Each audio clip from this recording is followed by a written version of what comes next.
السلام علیکم ورحمۃ اللہ وبرکاتہ۔ عالم اسلام کے مسلمانوں کے لیے خوشخبری۔ باب العلم انواریہ ایجوکیشنل سوسائٹی کے تحت چلنے والا ادارہ جامعہ انواریہ کے زیر اہتمام قرآن مجید کی تفسیر کے علاوہ حدیث شریف و فقہ کی مشہور و معروف معتبر و مستند صحاح ستہ کو ملا کر جملہ 25 کتابوں کی ویڈیو ریکارڈنگ کا سلسلہ شروع ہو چکا ہے۔ اسی کی ایک سنہری کڑی جامع ترمذی شریف کا درس بھی ہے جو الحمدللہ جاری و ساری ہے۔ بیات شیخ المشائخ حضرت سید محمد عبد القدیر الحسینی المعروف نورانی پاشا رحمۃ اللہ علیہ، بانی و فاؤنڈر جامعہ انواریہ و باب العلم انواریہ ایجوکیشنل سوسائٹی حیدرآباد۔ سب سے پہلے عربی عبارت پڑھی جائے گی، ترجمہ کیا جائے گا اور مختصر سی تشریح بیان کرتے ہوئے مسائل پر بھی روشنی ڈالی جائے گی تاکہ احکام شریعت سمجھنے میں آسانی ہو اور ان پر آسانی کے ساتھ عمل کیا جا سکے۔ اللہ تعالیٰ سے دعا ہے کہ وہ ہم کو سننے اور سنانے سے زیادہ عمل کرنے کی توفیق عطا فرمائے، آمین۔ قرآن کی تفسیر کا بیان چل رہا ہے، یہ اسی کی ایک نشست ہے۔ آج کی نشست حدیث نمبر 3317 سے شروع ہوتی ہے۔ بسم اللہ الرحمن الرحیم۔ حدثنا محمود بن غیلان حدثنا ابو اسامۃ عن ہشام بن عروۃ قال اخبرنی ابی عن عائشۃ قالت لما ذکر من شأنی الذی ذکر وما علمت به قام رسول اللہ صلی اللہ علیہ وسلم فی خطیبا فتشہد فحمد اللہ واثنى علیہ بما هو اہلہ ثم قال اما بعد اشیروا علی فی اناس ابنوا اہلی واللہ ما علمت علی اہلی من سوء قط وابنوا لمن واللہ ما علمت علیہ من سوء قط ولا دخل بیتی قط الا وانا حاضر ولا غبت فی سفر الا غاب معی فقام سعد بن معاذ فقال اذن یا رسول اللہ ان اضرب اعناقهم وقام رجل من الخزرج وكانت ام حسان بن ثابت من رهط ذلك الرجل فقال كذبت اما والله لو كانوا من الأوس ما أحببت أن تضرب أعناقهم حتى كاد أن يكون بين الأوس والخزرج شر في المسجد وما علمت به فلما كان مساء ذلك اليوم خرجت لبعض حاجتي ومعي أم مستح فعثرت فقالت تعس مستح فقلت لها أي أمي تسبين ابنك فسكتت ما عثرت الثانية فقالت تعس مستح فقلت لها أي أمي تسبين ابنك فسكتت ما عثرت الثالثة فقالت تعس مستح فانتهرتها فقلت لها أي أمي تسبين ابنك فقالت والله ما أسبه إلا فيك فقلت في أي شأن قالت فبقرت لي الحديث قلت وقد كان هذا قالت نعم والله لقد رجعت إلى بيتي وكان الذي خرجت له لم أخرج لا أجد منه قليلا ولا كثيرا ووعكت فقلت لرسول الله صلى الله عليه وسلم أرسلني إلى بيت أبي فارسل معي الغلام فدخلت الدار فوجدت ام رومان في السفل وابو بكر فوق البيت يقرأ فقالت امي ما جاء بك يا بنية قالت فاخبرتها وذكرت لها الحديث فاذا هو لم يبلغ منها ما بلغ مني فقالت يا بنية خففي عليك الشأن فانه والله لقلما كانت امرأة حسناء عند رجل يحبها لها ضرائر الا حسدتها حسدنها وقيل فيها فإذا هي لم يبلغ منها ما بلغ مني قالت قلت وقد علم به أبي قالت نعم قلت ورسول الله قالت نعم واستعبرت وبكيت فسمع أبو بكر صوتي وهو فوق البيت يقرأ فنزل فقال لأمي ما شأنها قالت بلغها الذي ذكر من شأنها ففاضت عيناه فقال أقسمت عليك يا بنية إلا رجعت إلى بيتك فرجعت والله لقد جاء رسول الله صلى الله عليه وسلم إلى بيتي وسأل عني خادمتي فقال لا والله ما علمت عليها عيبا إلا أنها كانت ترقد حتى تدخل الشاة فتأكل خميرتها أو عجينتها وانتهرها بعض أصحابه فقال أصدقي رسول الله صلى الله عليه وسلم حتى أسقطوا لها به فقال سبحان الله والله ما علمت عليها إلا ما يعلم الصائغ على تبر الذهب الأحمر فبلغ الأمر ذلك الرجل الذي قيل له فقال سبحان الله والله ما كشفت كنف أنثى قد قالت عائشة فقتل شهيدا في سبيل الله قالت وأصبح أبواي عندي فلم يزالا عندي حتى دخل علي رسول الله صلى الله عليه وسلم وقد صلى العصر ثم دخل وقد اكتنف أبواي عن يميني وشمالي فتشهد النبي صلى الله عليه وسلم وحمد الله وأثنى عليه بما هو أهله ثم قال اما بعد يا عائشة ان كنت فارقت سوءا او ظلمت فتوبي الى الله فان الله يقبل توبة عن عباده. قالت وجاءت امرأة من الانصار وهي جالسة بالباب فقلت الا تستحيي من هذه المرأة ان تذكر شيئا ووعظ رسول الله صلى الله عليه وسلم فالتفت الى ابي فقلت اجبه. قال فماذا اقول؟ فالتفت الى امي فقلت اجيبيه. قالت اقول ماذا؟ قالت فلما لم يجيبا تشهدت فحمدت الله واثنيت عليه بما هو اهله ثم قلت اما والله لئن قلت لكم اني لم افعل والله يشهد اني لصادقة ما ذاك بنافعي عندكم لي لقد تكلمتم واشربت قلوبكم ولئن قلت اني قد فعلت والله يعلم اني لم افعل لتقولن انها قد باءت بها على نفسها والله اني ما اجد لي ولكم مثلا. قالت والتمست اسم يعقوب فلم اقدر عليه الا ابا يوسف حين قال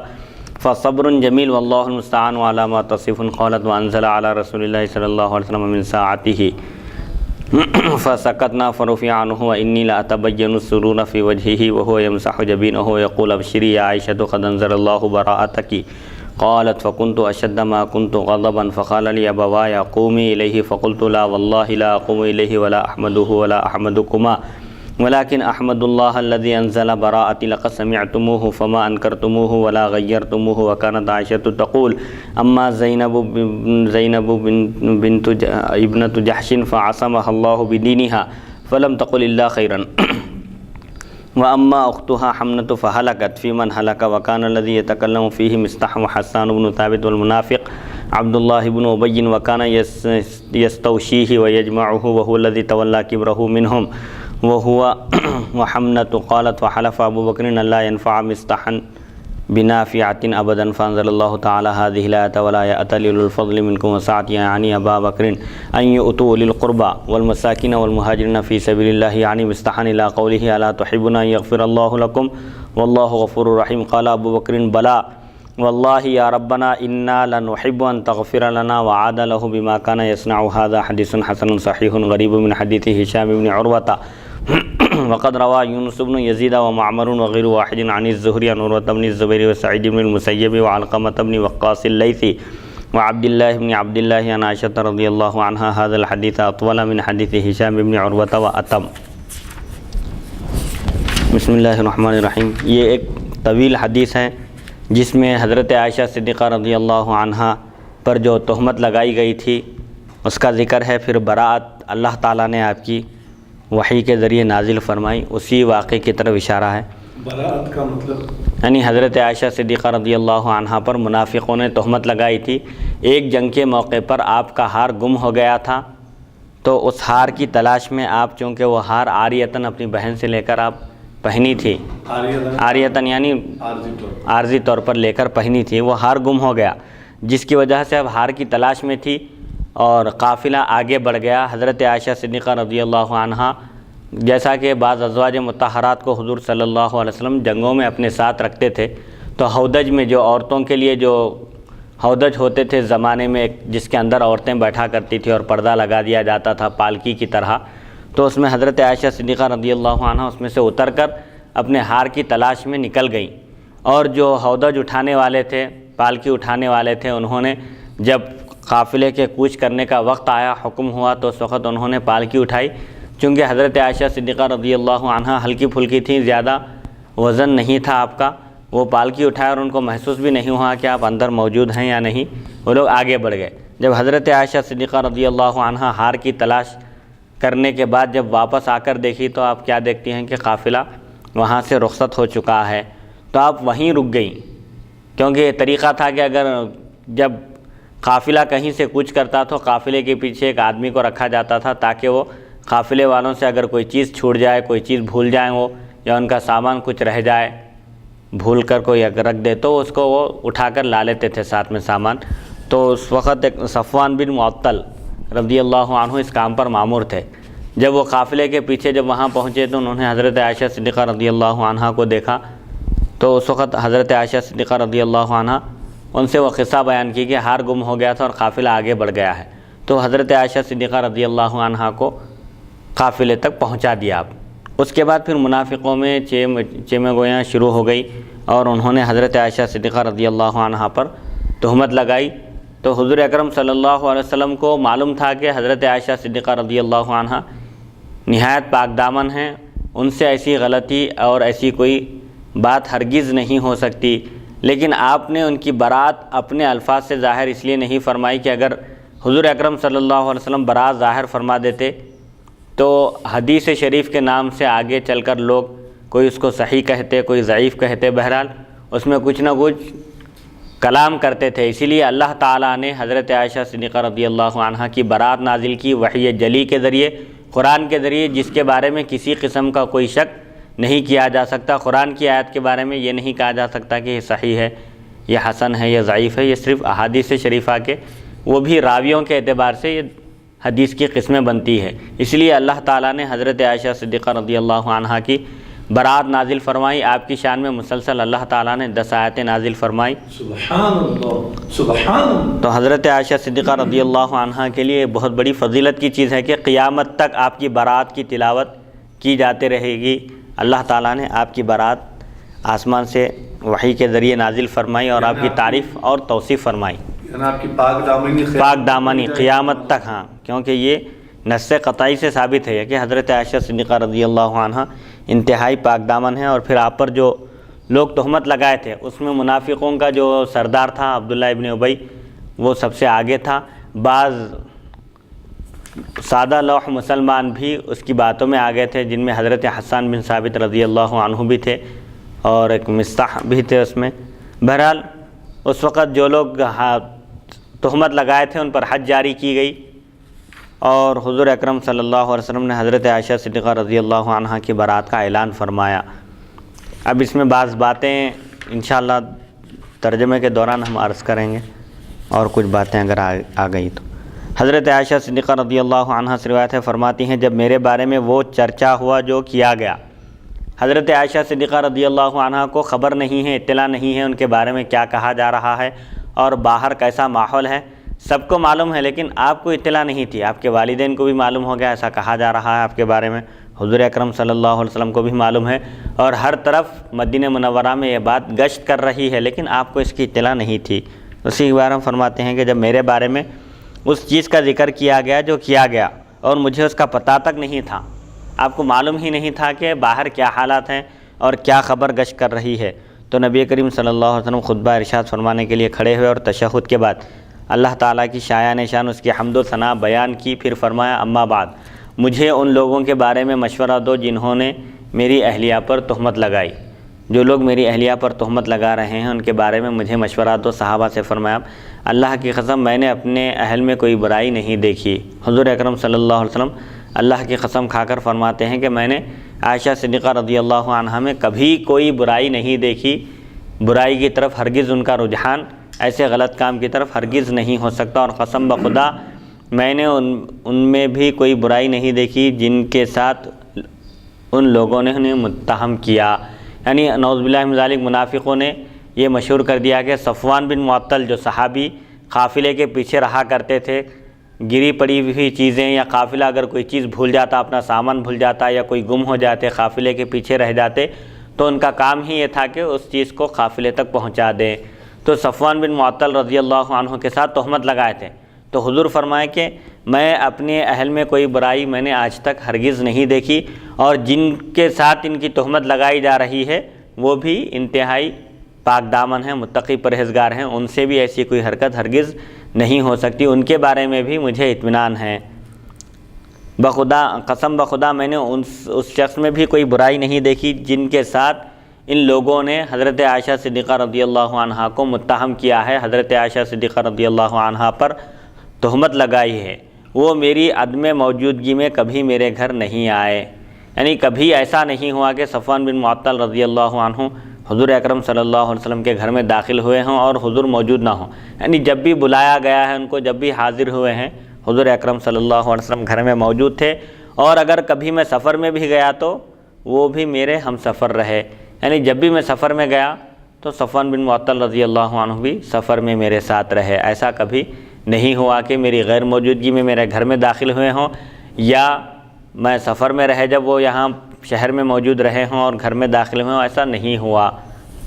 حضرت سعد بن معاذ رضی اللہ عنہ کھڑے ہیں اور عرض کیا یا رسول اللہ صلی اللہ علیہ وسلم مجھے اجازت دیجیے میں ان سب کی گردن مار دوں گا، یعنی جن لوگوں نے آپ کو تکلیف پہنچائی ہے، ایذا پہنچائی ہے، اور آپ کی پاک دامن زوجہ مطہرہ پر تہمت لگا کر جنہوں نے آپ کو تکلیف پہنچائی ہے، آپ مجھے اجازت دیجیے میں ان لوگوں کی گردن مار دوں گا، ان کو قتل کر دوں گا۔ اس پر خزرج کا ایک شخص اٹھا، اور حضرت حسن بن ثابت رضی اللہ عنہ کی ماں بھی اسی قبیلے سے تھیں۔ وہ کہنے لگا وہ شخص تم جھوٹے ہو، اللہ کی قسم اگر یہ بدنام کرنے والے قبیلے اوس سے ہوتے تو تم کبھی بھی ان کی گردن مارنا پسند نہیں کرتے۔ اب یہاں پر بھی وہ خاندانی عصبیت کی وجہ سے اختلاف ہوا۔ پھر ایک صحابی اٹھ کر عرض کیا سعد بن معاذ یہ اوس قبیلے کے تھے، اور جن لوگوں نے تہمت لگائی وہ خزرج قبیلے سے تعلق رکھنے والے تھے۔ دو مشہور قبیلے تھے عرب کے یہ مدینہ منورہ میں، اوس اور خزرج۔ تو سعد بن معاذ رضی اللہ عنہ اوس قبیلے کے تھے۔ جب وہ اٹھ کر عرض کیا حضور سے درخواست کیا کہ آپ بتائیے، نشاندہی فرمائیے جن لوگوں نے ایسا کیا ہے میں ان کی گردن مار دوں گا، ان کو صفحہ ہستی سے مٹا دوں گا۔ تو ایک دوسرے شخص کھڑے ہو کر بولے کہ اگر یہ بدنام کرنے والے، تہمت لگانے والے، یہ پروپیگنڈا کرنے والے اگر تمہارے قبیلے سے ہوتے تو تم یہ بات نہیں کہتے تھے۔ خزرج کے ہے، اوس اور خزرج کی دشمنی ایک زمانے سے چلی آ رہی ہے، دشمنی کا بدلہ نکالنے کا یہ ایک اچھا موقع ہے سمجھ کر تم یہ بات کہہ رہے ہو۔ اگر تمہارے قبیلے سے ہوتا وہ شخص، بدنام کرنے والے، تہمت لگانے والے اگر تمہارے قبیلے سے تعلق رکھنے والے ہوتے اوس سے تو تم ہرگز ایسی بات نہیں کرتے۔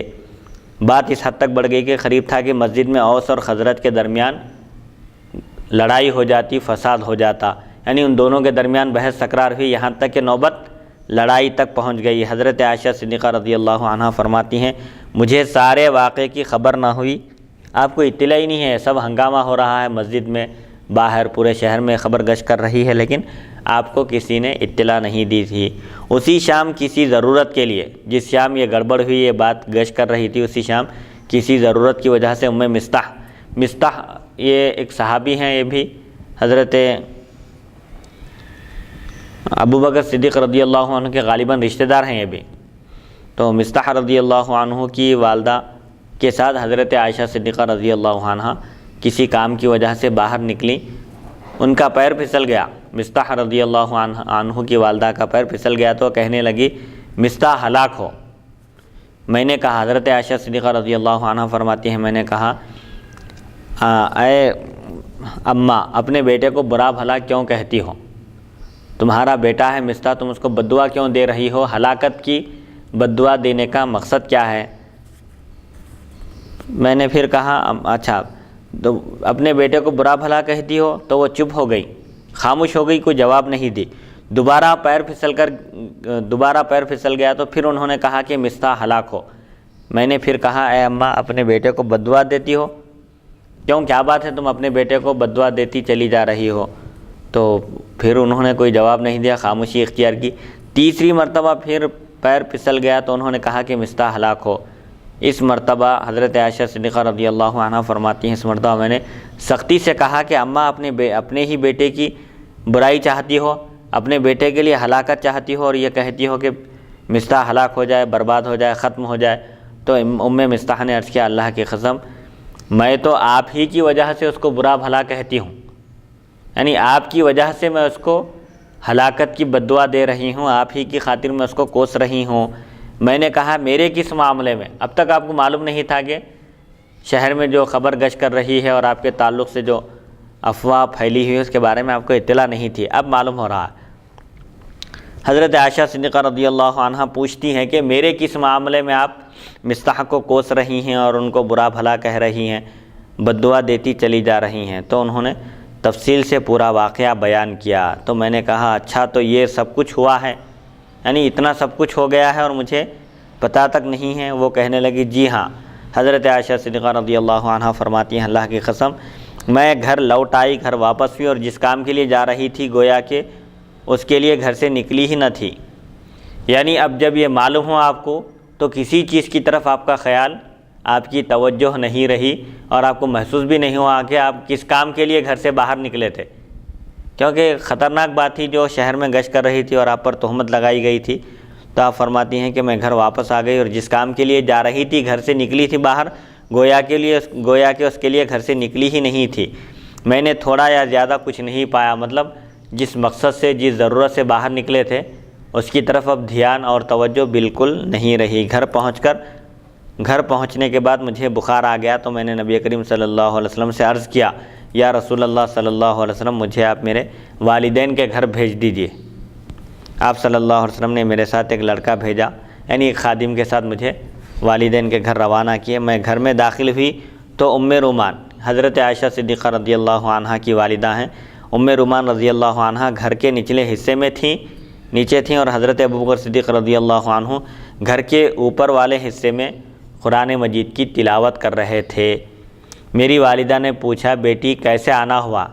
کیوں آئی ہو، کس بات کی وجہ سے تم یہاں آئی ہو؟ فرماتی ہیں میں نے انہیں ساری بات بتا دی۔ حضرت عائشہ صدیقہ رضی اللہ عنہا نے وجہ بتا دی کہ میرے بارے میں ایسی خبر گشت کر رہی ہے منافقوں نے، اور چند سادہ لوح مسلمان منافقوں کی باتوں میں آ کر مجھ پر تہمت لگا دیے ہیں، مگر دیکھا کہ انہیں اس قدر دکھ نہ ہوا جتنا مجھے تھا۔ یعنی یہ بات جب سنائے حضرت عائشہ صدیقہ رضی اللہ عنہا اپنی والدہ کے سامنے یہ واقعہ بیان کی تو ان کو اتنی تکلیف نہیں پہنچی جتنی حضرت عائشہ صدیقہ رضی اللہ عنہا کو پہنچی تھی۔ اس کی وجہ یہ تھی کہ حضرت ام رومان رضی اللہ عنہا کو بھی پہلے ہی اطلاع مل چکی تھی۔ ایک دم اچانک کسی چیز کی اطلاع ملتی ہے، خبر ملتی ہے تو انسان غمگین ہو جاتا ہے، پریشان ہو جاتا ہے، تو ان کو یہ پریشانی ہو چکی تھی، حتیٰ کہ بخار بھی آ گیا اس کی۔ ہاں، حضرت عائشہ صدیقہ رضی اللہ عنہا کو بخار آ گیا۔ ان کی والدہ کی وہ کیفیت نہیں ہوئی جو بیان کیا جا رہا ہے اس میں۔ اس کی وجہ یہ ہے کہ آپ کو پہلے ہی اطلاع مل چکی تھی، اچانک کسی چیز کی اطلاع ملی تو اس وقت ایک کیفیت الگ ہوتی ہے آدمی کی، چونکہ آپ کو یہ بات پہلے ہی معلوم ہو چکی تھی، اس لیے آپ اظہار نہیں کیا حضرت عائشہ صدیقہ رضی اللہ عنہا کے سامنے بھی۔ یعنی حضرت عائشہ صدیقہ رضی اللہ عنہا انتہائی فکر مند ہو گئی اور پریشان ہو گئی، حتیٰ کہ آپ کو بخار بھی آ گیا۔ لیکن یہی واقعہ، یہی بات جب آپ نے اپنی والدہ کے سامنے ذکر کیا تو آپ فرماتی ہیں کہ ان کو اتنی تکلیف نہیں پہنچی جتنی مجھے پہنچی تھی۔ تو اس وقت اطلاع نہیں مل رہی تھی آپ کو، بلکہ اطلاع آپ کو مل چکی تھی، اور اس وقت جو کیفیت ہونا تھا وہ ہوئی آپ کی کیفیت۔ کہنے لگی بیٹی اسے آسان سمجھو، یعنی آرام، دھیرج رکھو، آرام سے رہو، اس کو کوئی زیادہ مشکل بات مت سمجھو، اس کی وجہ سے کہیں طبیعت خراب نہ ہو جائے، کیونکہ اکثر ایسا ہوتا ہے۔ والدہ ہیں، تسلی دے رہی ہیں، دلاسا دے رہی ہیں، اپنی صاحبزادی کو سمجھا رہی ہیں اور ہمت ان کی حوصلہ افزائی کر رہی ہیں کہ اکثر ایسا ہوتا ہے کہ کوئی حسین و جمیل عورت اپنے شوہر کی محبوبہ ہوتی ہے، شوہر بےحد چاہتا ہے تو اس کی سوگنیں اس سے حسد کرتی ہیں اور اس کے بارے میں ایسی بات کہی جاتی ہے۔ یعنی ایک شخص کی اگر کوئی حسین و جمیل بیوی ہو اور شوہر اسے محبت کرتا ہو، سوگنیں بھی ہو، تو وہاں پر ایسی بات ضرور ہوتی ہے، سوگنوں کی کوشش ہوتی ہے کہ وہ شوہر کی نظر سے اس بیوی کو گرا دے۔ تو ایسا ہوتا ہے کیونکہ حضرت عائشہ صدیقہ رضی اللہ عنہا کو حضور اکرم صلی اللہ علیہ وسلم بے حد چاہتے تھے، اور حضور اکرم صلی اللہ علیہ وسلم فرماتے ہیں کہ حضرت عائشہ صدیقہ رضی اللہ عنہا کو ہی یہ خصوصیت حاصل ہے کہ اگر آپ ان کے ساتھ بستر میں بھی ہوتے تو اس وقت وحی نازل ہوتی تھی۔ یہ فضیلت اور یہ شرف کسی اور زوجہ مطہرہ کو حاصل نہیں ہوا۔ سبحان اللہ، سبحان اللہ۔ تو حضرت عائشہ صدیقہ رضی اللہ عنہا کی والدہ اپنی صاحبزادی کو تسلی دیتے ہوئے فرماتی ہیں کہ جو بھی حسین و جمیل خوبصورت عورت اپنے شوہر کی محبوبہ ہوتی ہے اور منظور نظر ہوتی ہے، شوہر بہت چاہتا ہے، تو وہاں پر سوکنوں سے اس طرح کی حرکت ہوتی ہے، وہ شوہر کی نظر سے گرانے کے لیے اس طرح کی باتیں کہتی ہیں۔ تو بہرحال اس واقعے سے مجھے جتنا رنج ہوا اتنا ام رومان رضی اللہ عنہ کو نہ ہوا۔ حضرت عائشہ صدیقہ رضی اللہ عنہ فرماتی ہیں مجھے اس واقعے سے جتنا صدمہ پہنچا، جتنی تکلیف پہنچی، اتنی تکلیف میری والدہ کو نہیں ہوئی۔ میں نے پوچھا کیا ابا جان کو اس واقعے کا علم ہے؟ حضرت ابو صدیق رضی اللہ عنہ کو بھی واقعہ یہ معلوم ہے؟ تو فرمایا ہاں۔ حضرت ام رومان رضی اللہ عنہ نے فرمایا کہ ہاں، ابو بکر صدیق رضی اللہ عنہ کو بھی اس واقعے کی اطلاع ہے۔ میں نے پوچھا رسول اکرم صلی اللہ علیہ وسلم کو بھی اطلاع ہے؟ ام رومان رضی اللہ عنہ نے فرمایا ہاں۔ اس پر میرے آنسو جاری ہو گئے۔ یہ لوگ اظہار نہیں کیے تھے، خاموشی اختیار کیے ہوئے تھے اور ایسا محسوس بھی ہونے نہیں دیے۔ اب معلوم ہوا ان کو کہ ان سب لوگوں کو، حضرات کو اطلاع ہے۔ ام رومان رضی اللہ عنہ نے فرمایا ہاں، اس پر میرے آنسو جاری ہو گئے، آنکھ سے آنسو بہنے لگے اور میں رو پڑی۔ میری آواز سن کر حضرت ابوبکر صدیق رضی اللہ عنہ نیچے تشریف لائے اور میری والدہ سے پوچھا کیا بات ہے. انہوں نے عرض کیا کہ ان کے بارے میں جو بات مشہور ہوئی ہے اس کا ان کو بھی علم ہو چکا ہے. حضرت عائشہ صدیقہ رضی اللہ عنہا کو بھی یہ بات معلوم ہو گئی ہے. یہ سن کر وہ آپ دیدہ ہو گئے. حضرت ابوبکر صدیق رضی اللہ عنہ بھی غمزدہ ہو گئے اور رونے لگے اور فرمایا بیٹی میں قسم دے کر کہتا ہوں اپنے گھر لوٹ جاؤ, رسول اکرم صلی اللہ علیہ وسلم کے پاس واپس چلے جاؤ. فرماتی ہیں میں واپس آ گئی. پھر دوبارہ رسول اکرم صلی اللہ علیہ وسلم کی خدمت میں حاضر ہوگی. نبی کریم صلی اللہ علیہ وسلم میرے حجرے کی طرف تشریف لائے اور خادمہ سے میرے متعلق پوچھا. حالانکہ حضور اکرم صلی اللہ علیہ وسلم کو علم غیب ہے. آپ جانتے ہیں کہ حضرت عائشہ صدیقہ رضی اللہ عنہا پاک دامن ہیں اور آپ کی برات کے تعلق سے آپ کو علم تھا. اس کے باوجود آپ کیوں پوچھے؟ تاکہ جو ظاہری احکام ہیں شریعت کے اس کی تکمیل ہو جائے. کسی کے متعلق, کسی کے پاک دامنی کے متعلق اور ان کے تقوی پرہیزگاری کے متعلق تفصیلات معلوم کرنے کا مقصد یہ ہے کہ منافقوں نے جو بات مشہور کر رکھی تھی, نعوذ باللہ من ذالک, منافق یہ بھی کہہ سکتے تھے کہ اپنی زوجہ کا معاملہ ہے اس لیے برات ظاہر کر رہے ہیں, اسی لیے چھپا رہے ہیں, اسی لیے تحقیقات نہیں کر رہے ہیں. ایسے الزامات حضور اکرم صلی اللہ علیہ وسلم پر عائد ہو سکتے تھے. اسی لیے آپ صلی اللہ علیہ وسلم نے ظاہری احکام کی بھی تعمیل کرتے ہوئے یہ بتا دیا کہ حضرت عائشہ صدیقہ رضی اللہ عنہا پاک دامن ہیں, متقی پرہیزگار ہیں. برات آپ کی انشاءاللہ اللہ تعالیٰ نازل فرمائے گا. یہ وضاحت فرما دی. البتہ آپ نے خادمہ سے حضرت عائشہ صدیقہ رضی اللہ عنہا کے متعلق پوچھا تو خادمہ نے کہا کہ خدا کی قسم میں نے ان میں کوئی عیب نہیں دیکھا. یعنی ایسا ہرگز عائشہ صدیقہ رضی اللہ عنہا سے ایسی کوئی حرکت ہرگز میں نے آج تک نہیں دیکھی, ایسی ہو بھی نہیں سکتی.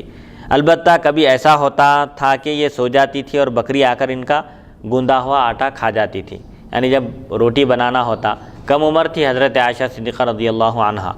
تو بچپن کی وجہ سے کبھی کیا ہوتا تھا, آٹا گوندتے گوندتے جب ان کو نیند لگ جاتی تھی تو بکریاں آ کر آٹا کھا لیتی تھی. ایسا ہوتا تھا. یہ تو ایک چھوٹی موٹی چیز ہے یہ, لیکن ایسی برائی کی جو چیز ہے وہ تو ہرگز میں نے آج تک کبھی نہیں دیکھی. وہ پاک دامن ہیں, متقی پرہیزگار ہیں, ان کے بارے میں اس قسم کا گمان بھی نہیں کیا جا سکتا. خادمہ نے بھی آپ کا تزکیہ کیا, یعنی آپ کے تقوی و پرہیزگاری کی گواہی دی. یہ سن کر بعض صحابہ کرام نے خادمہ کو ڈانٹا کہ حضرت صلی اللہ علیہ وسلم سے سچ سچ کہہ دے.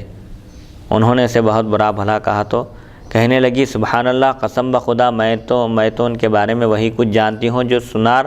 خالص سونے کے بارے میں جانتا ہے.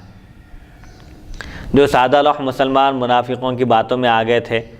اور ظاہری حالات اسباب بھی کچھ ایسے نظر آ رہے تھے کہ حضرت عائشہ صدیقہ رضی اللہ عنہا قافلے سے پیچھے رہ گئی. پھر صفوان بن معطل رضی اللہ عنہ نے,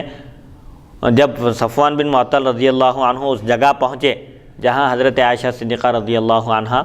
بیٹھی ہوئی تھی, دیکھتے ہی آپ نے ان سے پردہ کیا, یعنی اپنے چہرے پر نقاب ڈال لیا. اور حضرت عائشہ صدیقہ رضی اللہ عنہا کو آپ اس لیے پہچان لیے کہ پردے کے احکام نازل ہونے سے پہلے ازواج مطہرات ضرورتاً باہر نکلتی تھی, تو اس وجہ سے صفوان بن معطل رضی اللہ عنہ نے حضرت عائشہ صدیقہ رضی اللہ عنہا کو پہچان لیا تھا اور قافلے تک آپ نے ان کو پہنچا دیا تھا. تو اب یہاں پر خادمہ سے جب پوچھا گیا حضرت عائشہ صدیقہ رضی اللہ عنہا کے متعلق تو خادمہ نے کہا کہ میں نے آج تک ان میں کوئی ایسی چیز نہیں دیکھی. تو خادمہ نے بھی آپ کی تقوی و پرہیزگاری, آپ کی پاک دامنی, آپ کی برات کا صاف طور پر ذکر کیا. تو بعض صحابہ کرام جو منافقوں کی باتوں میں آ گئے تھے, شکار ہو گئے تھے ان کی باتوں کا, انہوں نے خادمہ کو ڈانٹا اور کہا کہ یہاں پر غلط بیانی سے کام مطلب سچ سچ بتا دو جو بھی ہے. تو خادمہ کہنے لگی کہ بھئی سبحان اللہ, اللہ کی قسم کھا کر کہتی ہوں میں یہ کہ میں عائشہ صدیقہ رضی اللہ عنہا کے بارے میں وہی کچھ جانتی ہوں جو ایک سنار خالص سونے کے بارے میں جانتا ہے. جس طرح سنار کو سونے کی پرکھ ہوتی ہے, دیکھتے ہی وہ پہچان لیتا ہے, میں بھی ان کی خدمت میں رہی ہوں, میں اچھی طرح جانتی ہوں کہ وہ پاک دامن ہیں. ان سے اس طرح کی کوئی حرکت جو منافقوں نے مشہور کر رکھی ہے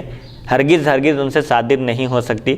کیونکہ وہ پاک ہیں. قرآن کی آیت میں اللہ تعالیٰ فرماتا ہے وَالطَّيِّبَاتُ لِلطَّيِّبِينَ, پاک دامن عورتیں پاک دامن مردوں کے لیے ہیں. حضور اکرم صلی اللہ علیہ وسلم کی جب زوجہ ہیں تو وہ طیبہ ہی ہیں.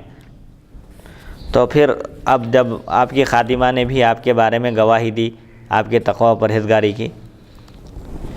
جب یہ خبر اس آدمی کو پہنچی، اب تک یہاں تک کا جو معاملہ تھا حضرت عائشہ صدیقہ رضی اللہ عنہا کا، اب جن کے ساتھ ان کی تہمت لگائی گئی تھی صفوان بن معطل رضی اللہ عنہ کو جب اس بات کی اطلاع ملی، یہ خبر پہنچی جن کے بارے میں یہ واقعہ کہا گیا تھا، تو انہوں نے کہا سبحان اللہ، خدا کی قسم میں نے کبھی کسی عورت کا کپڑا نہیں ہٹایا۔ یعنی صفوان بن معطل رضی اللہ عنہ نے بھی کبھی کوئی ایسی حرکت نہیں کی۔ انتہائی متقی پرہیزگار لوگ تھے وہ صحابہ کرام۔ حضور اکرم صلی اللہ علیہ وسلم کی رفاقت کے لیے اللہ تعالیٰ نے ایسے ہی لوگوں کا انتخاب فرمایا جن کے دل صاف اور شفاف روشن تھے، آئینے کی طرح نمایاں تھے۔ ایسے لوگوں کا اللہ تعالیٰ نے انتخاب فرمایا تھا۔ چنانچہ صفوان بن معطل بھی کہتے ہیں سبحان اللہ، خدا کی قسم، اللہ کی قسم کھا کر کہتے ہیں کہ میں نے بھی آج تک کبھی کسی عورت کا کپڑا نہیں ہٹایا، مطلب کسی عورت کے ساتھ میں نے کبھی کوئی ایسی حرکت نہیں کی۔ حضرت عائشہ صدیقہ رضی اللہ عنہا فرماتی ہیں وہ شخص راہ خدا میں شہید ہوئے۔ صفوان بن معطل رضی اللہ عنہ کو شہادت کا مرتبہ حاصل ہوا۔ صفوان بن معطل رضی اللہ عنہ کسی جنگ میں شہادت کے مرتبے سے سرفراز ہوئے۔ فرماتی ہیں میرے والدین نے میرے پاس صبح کی اور میرے پاس ہی رہے، یہاں تک کہ حضرت صلی اللہ علیہ وسلم عصر کی نماز پڑھ کر میرے پاس تشریف لائے۔ میرے والدین نے مجھ کو دائیں بائیں طرف سے گھیر رکھا تھا۔ حضرت عائشہ صدیقہ رضی اللہ عنہا کے والدین آپ کے پاس موجود تھے۔ حضور اکرم صلی اللہ علیہ وسلم عصر کی نماز پڑھا کر تشریف لائے۔ حضرت صلی اللہ علیہ وسلم نے تشہد پڑھا اور اللہ کی شایان شان اس کی حمد و ثنا بیان کی۔ پھر فرمایا عائشہ اگر تم سے کسی برائی کا ارتکاب ہوا ہے یا تم نے زیادتی کی ہے تو توبہ کرو، بے شک اللہ تعالیٰ اپنے بندوں کی توبہ قبول فرماتا ہے۔ بشری تقاضے کے لحاظ سے اگر کوئی حرکت ہو گئی ہے، کوئی برائی ہو گئی ہے، گناہ ہو گیا ہے تو اللہ تعالیٰ تو معاف کرنے والا ہے، اللہ کی طرف رجوع کرو تو یقیناً اللہ تعالیٰ اپنے بندے کی توبہ قبول فرماتا ہے۔ یہ ظاہری اسباب کی تکمیل، ظاہری احکام کی تعمیل کے لیے آپ نے جو طریقہ ہو سکتا تھا آپ نے اختیار فرمایا، حالانکہ آپ کو حضرت عائشہ صدیقہ رضی اللہ عنہا کی براءت کا علم تھا۔ آپ نے بیان اس لیے نہیں فرمایا کہ نعوذ باللہ من ذالک منافق یہ کہتے تھے کہ اپنی زوجہ کا معاملہ ہے اس لیے براءت کا اظہار فرما رہے ہیں، اور بعض سادہ لوح مسلمان بھی جو ان کی باتوں میں آ گئے تھے منافقوں کی، اگر نعوذ باللہ من ذالک ان کی زبانوں سے بھی یہ کلمہ نکلتا تو ان کا ایمان تباہ و برباد ہو جاتا تھا۔ تو ان لوگوں کے ایمان کی حفاظت کی خاطر اور منافقوں کی زبان بند کرنے کے لیے آپ نے حضرت عائشہ صدیقہ رضی اللہ عنہا کی براءت کا اپنی زبان اقدس سے اظہار نہیں فرمایا۔ اس وقت انصار کی عورتیں دروازے پر بیٹھی ہوئی تھی۔ پھر حضرت عائشہ صدیقہ رضی اللہ عنہا نے عرض کیا یا رسول اللہ صلی اللہ علیہ وسلم، کیا آپ اس بات کا ذکر کرتے ہوئے اس عورت سے حیا نہیں فرماتے؟ اس پر نبی کریم صلی اللہ علیہ وسلم نے واضح فرمایا۔ تو میں نے ابا جان کی طرف متوجہ ہو کر عرض کیا آپ جواب دیجئے۔ انہوں نے فرمایا کہ میں کیا کہوں، اب بات اتنی مشہور ہو چکی ہے، منافقوں نے جو بدبخت تھے انہوں نے اس بات کو مشہور کر رکھا ہے، تہمت لگا دی ہے۔ اب میں بھی کچھ کہوں گا تو لوگ یہی کہیں گے کہ اپنی بیٹی کا معاملہ ہے اس لیے حمایت کر رہے ہیں، طرفداری کر رہے ہیں، یہ بات آئے گی، میں بھی کیا کہوں۔ پھر میں نے اپنی والدہ کی طرف متوجہ ہو کر عرض کیا کہ آپ جواب دیجئے، حضور جو مجھ سے پوچھ رہے ہیں آپ جواب دیجئے میری طرف سے۔ تو انہوں نے فرمایا میں کیا کہوں، یعنی اب یہ کیسا کہنا چاہیے، کیا کہنا چاہیے، اللہ تعالیٰ ہی براءت کو جانتا ہے تمہاری، اب لوگوں کی زبانوں پر تو ہم تالا نہیں لگا سکتے، ان کو کچھ نہیں کہہ سکتے۔ تو حضرت عائشہ صدیقہ رضی اللہ عنہا فرماتی ہیں جب دونوں نے جواب نہیں دیا تو میں نے خود تشہد پڑھ کر اللہ تعالیٰ کی حمد و ثنا بیان کی اور عرض کیا قسم بخدا، اللہ کی قسم اگر میں آپ سے کہوں کہ یہ کام میں نے نہیں کیا اور اللہ گواہ ہے، اللہ جانتا ہے کہ میں سچی ہوں، میری صداقت کا علم اللہ کو ہے، تو آپ لوگوں کے نزدیک اس بات سے مجھے کیا فائدہ پہنچے گا؟ اگر میں یہ کہوں کہ میں یہ کام نہیں کیا تو کیا ماننے والے ہیں لوگ؟ نہیں مانیں گے، حالانکہ اللہ جانتا ہے، اللہ گواہ ہے، اللہ دیکھ رہا ہے کہ میں سچی ہوں اس معاملے میں۔ پھر کیونکہ آپ صلی اللہ علیہ وسلم نے گفتگو کی اور کیونکہ آپ نے گفتگو کی اور آپ لوگوں کے دلوں میں یہ بات گھر کر چکی ہے، یعنی مطلب یہ ہے کہ جب یہ بات عام ہو چکی ہے، مشہور ہو چکی ہے، پورے مدینے میں گشت کر رہی ہے، تو اب ایسے موقع پر اگر میں اپنی براءت ظاہر کروں اور یہ کہوں کہ میں نے یہ کام نہیں کیا تو کیا آپ لوگ مانیں گے؟ اس سے مجھے کچھ فائدہ پہنچے گا؟ ظاہر بات ہے کوئی بھی اس بات کو قبول نہیں کریں گے، حالانکہ اللہ جانتا ہے، اللہ کو میری صداقت کا، میری برات کا، میری پاک دامنی کا علم ہے۔ آپ لوگوں کے دلوں میں چونکہ یہ بات بار بار گشت کرنے سے گھر کر چکی ہے، سب کے ذہنوں میں یہ بات بیٹھ چکی ہے، اس لیے اب میرا یہ کہنا کہ میں پاک دامن ہوں، بری ہوں، میں نے ایسی کوئی حرکت نہیں کی، یہ کہنا کچھ مجھے کام نہیں دے گا، فائدہ نہیں پہنچائے گا۔ اور اگر میں کہوں کہ میں نے ایسا کیا ہے، حالانکہ اللہ جانتا ہے کہ میں نے ہرگز ایسا نہیں کیا، تو آپ لوگ کہیں گے کہ اس نے اپنے گناہ کا خود اقرار کر لیا۔ اب دو ہی صورتیں ہیں، یا تو یہ کہنا پڑے گا کہ میں نے نہیں کیا، یا میں نے کیا۔ نہیں کیا بولے تو نہیں مانیں گے، اگر کیا ہے حالانکہ ہرگز میں نے ایسا کوئی کام نہیں کیا، اللہ گواہ ہے، اللہ جانتا ہے، اللہ میری صداقت، برات اور پاک دامنی پر شاہد ہے، گواہ ہے۔ اگر میں کہوں ایسا کیا ہے تو کہیں گے کہ انہوں نے خود اقرار کر لیا ہے۔ تو بہرحال خدا کی قسم میں اپنی اور آپ کی اس کے سوا کوئی مثال نہیں پاتی، یعنی اب اس وقت میری مثال ایسے ہی ہے۔ اب میرے پاس کیا ہے، کوئی صورت ہے اس مصیبت سے نجات پانے کی، اس آزمائش سے باہر نکلنے کی، تو آپ فرماتی ہیں پھر اس وقت میں نے حضرت یعقوب علیہ السلام کا نام یاد کیا، لیکن یاد نہیں آ سکا، تو میں نے کہا جیسے حضرت یوسف کے والد نے کہا تھا فصبر جمیل واللہ المستعان علی ما تصفون۔ حضرت یوسف علیہ السلام اپنے والد کے چہیتے فرزند تھے، اور آپ نے بچپن میں خواب دیکھا تھا کہ چاند اور سورج اور 11 ستارے آپ کو سجدہ کر رہے ہیں۔ 11 ستارے آپ کے بھائی تھے، ایک والدہ سے حضرت یعقوب علیہ السلام کو، ایک ان کی زوجہ سے 10 فرزند تھے، اور ایک زوجہ سے 2 فرزند تھے، یوسف علیہ السلام اور بنیامین۔ تو یوسف علیہ السلام سب سے زیادہ چہیتے تھے، بھائیوں کو حسد ہوا۔ یہ خواب جب آپ نے دیکھا، اپنے والد سے بیان کیا، تو والد نے فرمایا کہ تم اپنے بھائیوں کے سامنے اس خواب کا ذکر نہ کرنا، ورنہ وہ تمہارے خلاف ضرور کوئی چال چلیں گے اور تم کو راستے سے ہٹانے کی کوشش کریں گے۔ بہرحال یوسف علیہ السلام کے بھائیوں نے کہا کہ یوسف علیہ السلام والد صاحب کے نور نظر ہیں، منظور نظر ہیں، اور وہی سب سے زیادہ محبوب ہیں، اور والد صاحب ہماری طرف توجہ ہی نہیں کرتے، لہٰذا یوسف علیہ السلام کو راستے سے ہٹانا چاہیے۔ اس کے لیے انہوں نے پلان بنایا، تو ایک بھائی نے کہا کہ ان کو قتل کر دینا چاہیے، تو ایک دوسرے بھائی نے مشورہ دیا کہ قتل کرنے کے بجائے ان کو کسی گہرے کنویں میں ڈال دینا چاہیے، تاکہ دوسرے لوگ آ کر ان کو مسافرین لے کر اپنے ساتھ چلے جائیں، اس طرح ہمارے والد صاحب کی توجہ اور ان کی نظر عنایت صرف ہم پر ہو جائے۔ یہ پلان بنا کر انہوں نے حضرت یعقوب علیہ السلام سے عرض کیا کہ ابا جان آپ ہمارے ساتھ یوسف علیہ السلام کو بھی بھیجیے، تاکہ وہ ہمارے ساتھ کھیلیں گے، سیر و تفریح کریں گے اور ہوا کھا کر آئیں گے۔ تو حضرت یعقوب علیہ السلام نے فرمایا کہ یوسف علیہ السلام کو تمہارا لے جانا مجھے غمگین کر دیتا ہے، میں اپنے لخت جگر کو اپنے سے جدا نہیں کر سکتا، اور مجھے ڈر ہے کہ تم لوگ سیر و تفریح میں رہو گے، کھیل کود میں رہو گے، یوسف کو سامان کے پاس چھوڑ دو گے، ساز و سامان کے پاس، یوسف ابھی چھوٹے ہیں، تو کہیں ان کو بھیڑیا نہ کھا جائے۔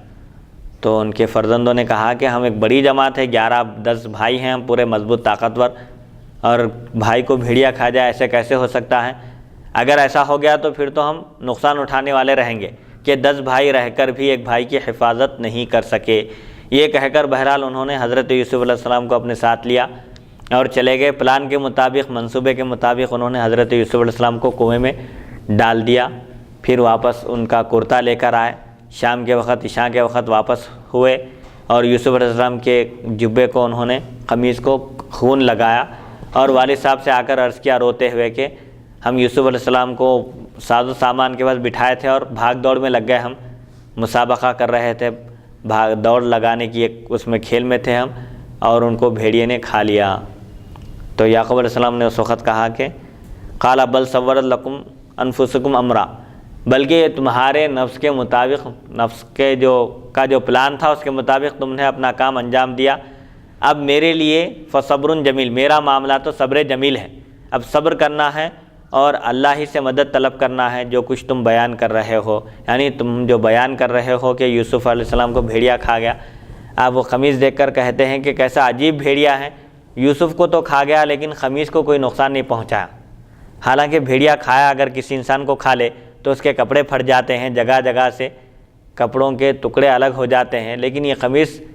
صحیح و سالم ہے، جیسے کا ویسا ہے، اس کو خون لگا ہوا ہے، اور تعجب ہے کہ بھیڑیا یوسف کو تو کھا گیا لیکن خمیس کو کوئی نقصان نہیں پہنچایا۔ فرماتے ہیں کہ یہ تو تمہاری سازش ہے، اور تمہاری سازش کا ایک حصہ ہے کہ تم نے یوسف علیہ السلام کو مجھ سے جدا کر دیا۔ اس موقع پر آپ نے کہا کہ فصبر جمیل، تو حضرت عائشہ صدیقہ رضی اللہ عنہا بھی فرماتی ہیں کہ میرا معاملہ بھی ایسے ہی ہے۔ پورا واقعہ بیان فرمایا، پورا واقعہ بیان نہیں کیا، میں ضمن میں واقعہ اس لیے عرض کیا کہ اس کا بیک گراؤنڈ پس منظر بھی سامنے رہے۔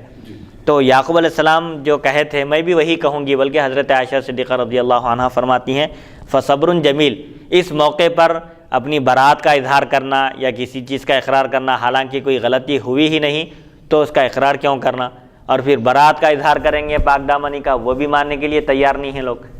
اگر ایسا کہیں گے نعوذ باللہ من ذالک کوئی حرکت ہوئی ہے تو فوراً قبول کر لیں گے،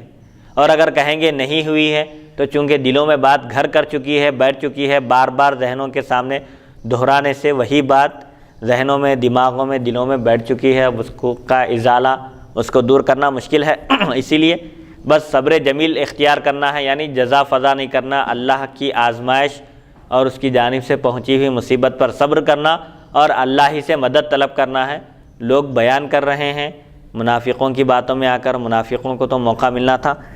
انہوں نے تہمت لگائی اور بعض سادہ لوح مسلمان بھی اس میں شریک ہو گئے۔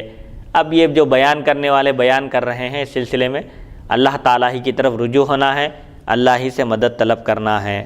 تو آپ کو اس قدر تکلیف پہنچی تھی کہ حضرت یعقوب علیہ السلام کا نام بھی یاد نہیں آیا اس موقع پر،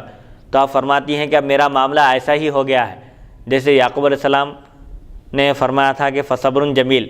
ایک تکلیف پہنچی ہے، اب اس تکلیف سے راحت اور چھٹکارا پانے کی کوئی صورت نہیں ہے، بس صبر کا دامن مضبوطی سے تھامنا ہے اور اللہ ہی سے مدد طلب کرنا ہے، بس اب اللہ سے رجوع ہونا ہے۔ آپ یہ فرمائیں۔ اس آیت مبارک میں امت کے لیے یہ تعلیم ہے،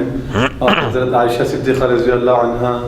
جو فرماتی ہیں، اور حضرت یعقوب علیہ السلام کا یہ جو واقعہ ہے اس میں امت کے لیے یہ تعلیم ہے کہ جب کوئی مصیبت نازل ہو جائے، کوئی بلا نازل ہو جائے تو وہ اللہ کی طرف رجوع کرو اور صبر پر قائم رہو، استقامت کے ساتھ مضبوطی سے صبر کو پکڑے ہوئے رہو، صبر کے دامن میں۔ تو امت کے لیے تعلیم ہے۔ ہوتا یہ کہ مفتی صاحب بسا وقت بعض لوگ کیا کرتے، جیسا کہ ہمارے ہی علاقے میں پیدائشی محلے میں شہران میں ایک واقعہ ہوا کہ کچھ ہمارے مسلمان بھائی تعلیم کی کمی کی وجہ سے چھوٹی سی بات پہ غصے میں آ کر ایک شخص کو قتل کر دیے۔ میرالہ منڈی حیدرآباد کے شہر میں جو میرا پیدائشی محلہ ہے، ایسی بات جو لڑائی جھگڑے کی نہیں تھی،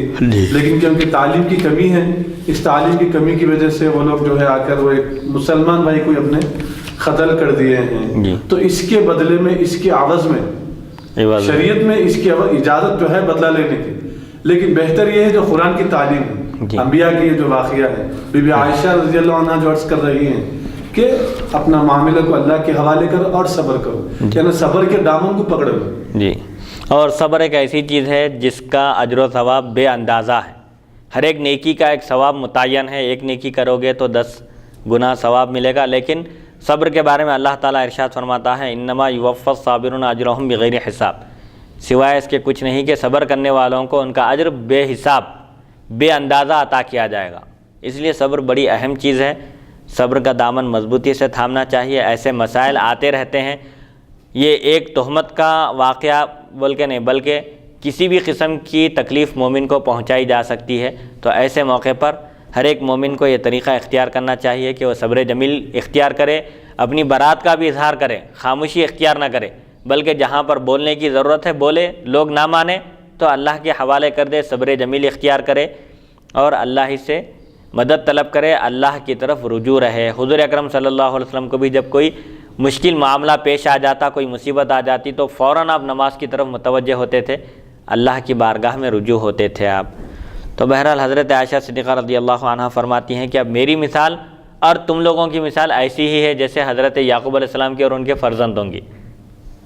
تو فصبر جمیل واللہ المستعان علی ما تصفون، آپ فرماتی ہیں پھر اسی وقت نبی کریم صلی اللہ علیہ وسلم پر وحی نازل ہوئی، کچھ دیر ہم خاموش رہے، پھر جب یہ کیفیت ختم ہو گئی، وحی کے نزول کی کیفیت ختم ہو گئی، تو اس وقت آپ فرماتی ہیں کہ اور میں آپ صلی اللہ علیہ وسلم کے چہرہ اقدس پر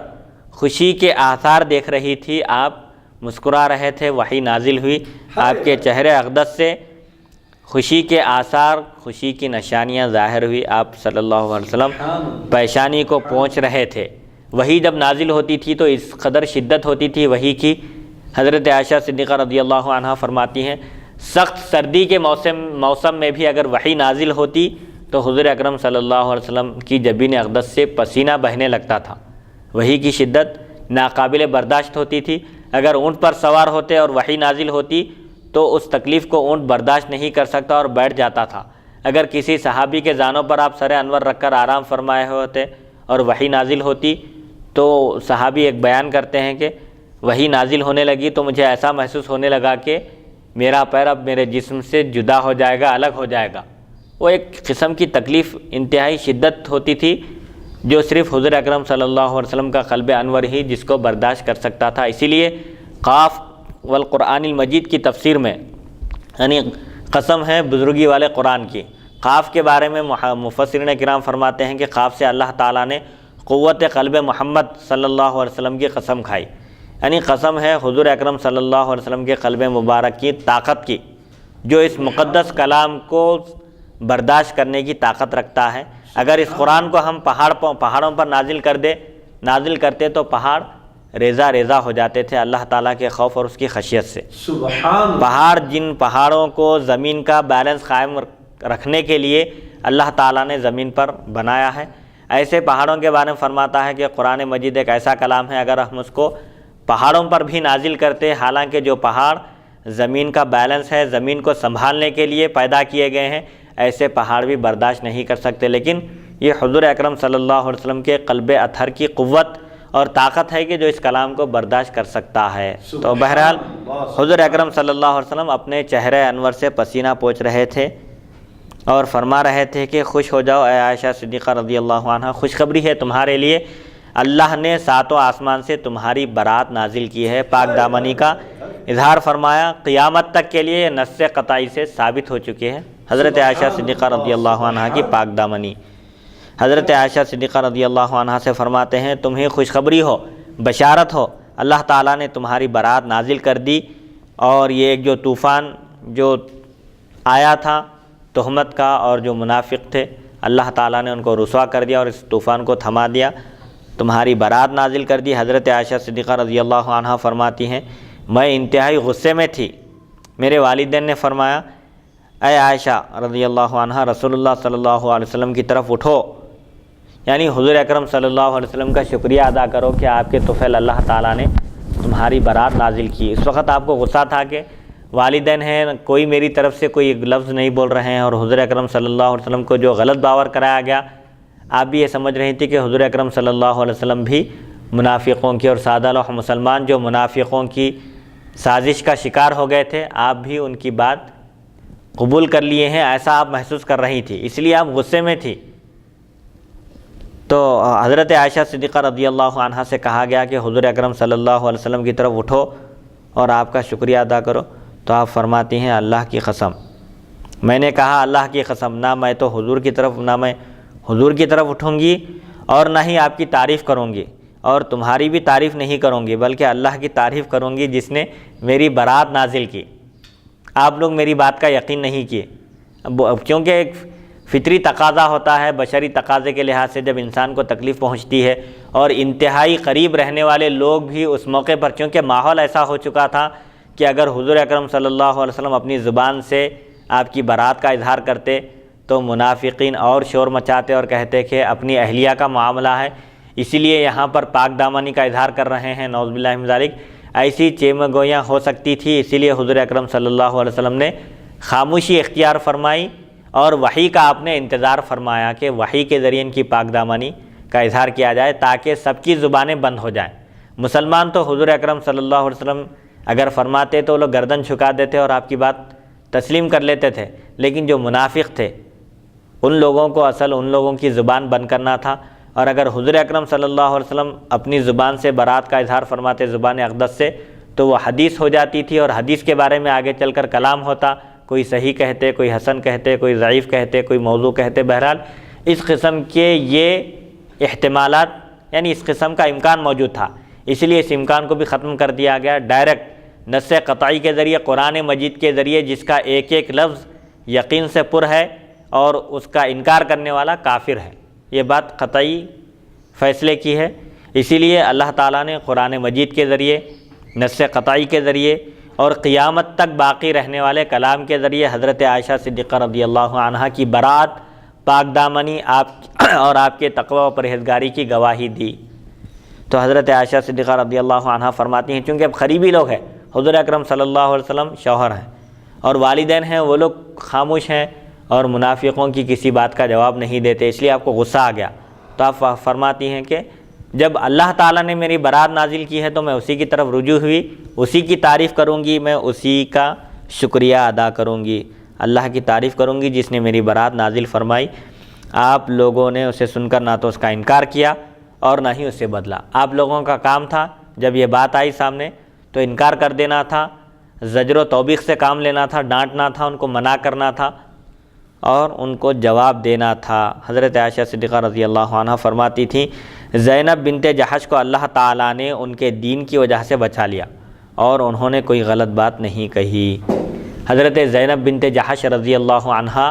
حضور اکرم صلی اللہ علیہ وسلم کے ازواج مطہرات میں حضرت عائشہ صدیقہ رضی اللہ عنہا کی ٹکر کی تھیں۔ آپ بھی انتہائی حسین و جمیل خوبصورت تھیں اور حضور اکرم صلی اللہ علیہ وسلم کی پھپھیری بہن تھی۔ اگر حضرت عائشہ صدیقہ رضی اللہ عنہا سے کوئی مقابلہ کر سکتی تھی ازواج مطہرات میں فضائل کے لحاظ سے، خوبیوں کے لحاظ سے، کمالات کے لحاظ سے، تو صرف حضرت زینب بنت جحش رضی اللہ عنہا تھی، لیکن اس کے باوجود انہوں نے اس موقع پر کوئی غلط بات نہیں کہی۔ حضور اکرم صلی اللہ علیہ وسلم نے حضرت عائشہ صدیقہ رضی اللہ عنہا کے بارے میں ان سے بھی دریافت کیا تو انہوں نے بھی آپ کی تقوی و پرہیزگاری اور آپ کی پاک دامنی اور برات کا ہی اظہار کیا۔ حضرت عائشہ صدیقہ رضی اللہ عنہا فرماتی ہیں اگر چاہتی اس وقت زینب بنت جحش رضی اللہ عنہا تو وہ غلط بیانی سے کام لے سکتی تھی، لیکن اللہ تعالیٰ نے ان کو ان کے دین کی وجہ سے محفوظ رکھا، ہلاک ہونے سے بچا لیا۔ یعنی عام طور پر ہوتا ہے سوکنوں میں اگر کوئی عورت مقابلے کی ہے، ٹکر کی ہے تو شوہر کے سامنے اگر وہ بات کہہ دے یا ایسے واقعے کی تصدیق کر دے تو شوہر ظاہر بات ہے ظاہری حالات کے لحاظ سے قبول کر لیں گے، لیکن زینب بنت جحش رضی اللہ عنہا بھی ایسے موقع پر نازک موڑ پر اللہ کے فضل سے محفوظ رہیں۔ ان سے بھی پوچھا گیا لیکن انہوں نے سوکن ہونے کی وجہ سے کوئی ایسی بات نہیں کہی، بلکہ انہوں نے بھی حضرت عائشہ صدیقہ رضی اللہ عنہا کی برات اور پاک دامنی کا ہی اظہار کیا، تو اللہ تعالیٰ نے ان کو ان کی دینداری کی وجہ سے بچا لیا اور انہوں نے کوئی غلط بات نہیں کہی، مگر ان کی بہن حمنہ بنت جحش ہلاک ہونے والوں کے ساتھ ہلاک ہو گئیں، یعنی تہمت لگانے والوں کے ساتھ شامل ہو گئیں اور منافقوں کی سازش کا شکار ہو گئی۔ اس معاملے میں گفتگو کرنے والے مصطح، حسان بن ثابت اور عبداللہ ابن ابی منافق تھے۔ عبداللہ ابن ابی رئیس المنافقین، وہ چغلی کھاتا اور ان کو جمع کرتا تھا، یعنی عبداللہ ابن ابی نے یہ بات مشہور کر دی تھی کہ نعوذ باللہ من ذالک حضرت عائشہ صدیقہ رضی اللہ عنہا سے کوئی گناہ ہو گیا ہے، اور اس بات کو اس نے اتنا مشہور کیا کہ سادہ لوح مسلمان بھی بعض اس کی باتوں میں آ گئے، اور یہی عبداللہ اور حمنہ پیش تھے، یعنی عبداللہ ابن ابی اور حمنہ بنت جحش اس معاملے میں آگے تھے اس خبر کو عام کرنے میں۔ حضرت عائشہ صدیقہ رضی اللہ عنہا فرماتی ہیں حضرت صدیق اکبر رضی اللہ عنہ نے قسم کھائی کہ عمر بھر مصطح کو نفع نہیں پہنچائیں گے۔ حضرت ابوبکر صدیق رضی اللہ عنہ اس واقعے سے پہلے حضرت مصطح رضی اللہ عنہ پر خوب مہربان تھے، ان کی ضرورتوں کی تکمیل کرتے تھے، ان کی مدد کرتے تھے، مسلمان ہونے کی وجہ سے بے انتہا آپ کے ان پر احسانات تھے۔ جب معلوم ہوا کہ وہ بھی تہمت لگانے والوں میں شامل ہیں اور حضرت عائشہ صدیقہ رضی اللہ عنہا کی برات کا اظہار ہو گیا، اللہ تعالیٰ نے قرآن مجید کے ذریعے آپ کی برات کا اظہار فرما دیا، تو آپ قسم کھا کر کہنے لگے کہ اب میں مصطح کو زندگی بھر کوئی فائدہ نہیں پہنچاؤں گا۔ تو اس وقت یہ آیت نازل ہوئی وَلَا يَأْتَلِ أُولُو الْفَضْلِ، اور تم میں فضیلت و گنجائش والے مالدار لوگ، صاحب ثروت لوگ قسم نہ کھائیں کہ وہ قرابت داروں، مسکینوں اور مہاجرین کو نہیں دیں گے، بلکہ معاف کر دیں اور عفو و درگزر سے کام لے۔ کیا تمہیں پسند نہیں، کیا تم نہیں چاہتے کہ اللہ تم کو بخش دے؟ اور اللہ خوب بخشنے والا مہربان ہے۔ کیا تعلیم! تو اس آیت کے نازل ہونے پر حضرت ابوبکر صدیق رضی اللہ عنہ نے عرض کیا، اے پروردگار کیوں نہیں، ہم ضرور تیری بخشش چاہتے ہیں۔ اور آپ نے مصطح کے ساتھ حسب سابق اچھا سلوک دوبارہ جاری فرما دیا۔ یہ صحابہ کرام کا ہی قلب تھا، انہی کے حوصلے کی بات ہے۔ عام طور پر اگر کسی کی صاحبزادی ہے بیٹی کے ساتھ اگر ایسا معاملہ پیش آ جائے